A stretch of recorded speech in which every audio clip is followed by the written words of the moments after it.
Beruntung. Siapa orang yang beruntung?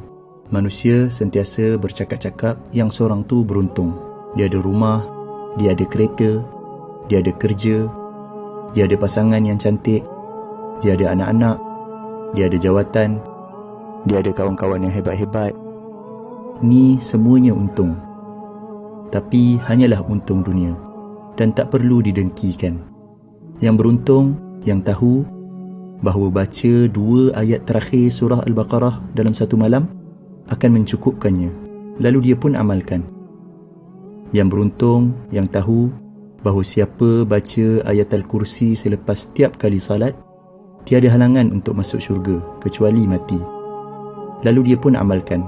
Yang beruntung, yang tahu bahawa siapa yang baca ayat Al-Kursi masa nak tidur, dia akan ada penjaga daripada Allah sehinggalah dia bangun pagi tanpa didekati oleh syaitan. Yang beruntung, yang tahu bahawa baca surat Al-Ikhlas 3 kali menyamai pahala khatam Al-Quran Al-Karim, lalu dia pun amalkan.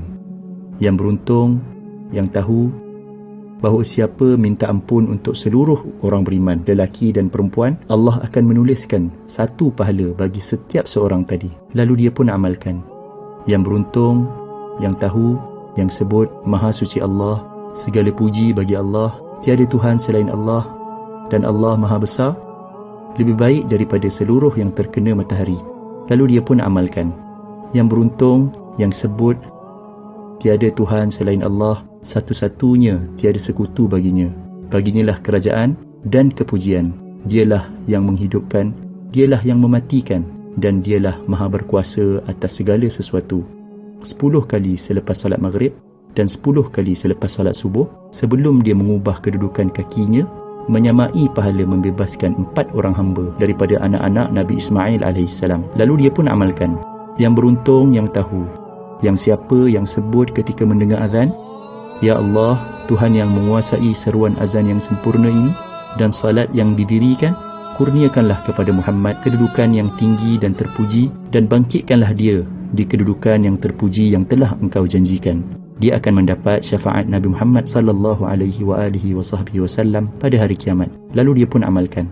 Yang beruntung, yang tahu, yang dalam sehari ada 24 jam, tapi dia mampu membaca 1 juzuk Al-Quran yang mengambil masa lebih kurang 20 minit sahaja.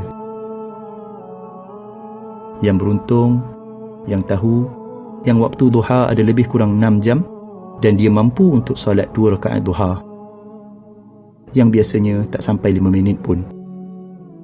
Yang beruntung, yang tahu, yang waktu malam ada hampir 11 jam dan dia mampu untuk salat witir 1 rakaat yang mungkin tak sampai 3 minit pun.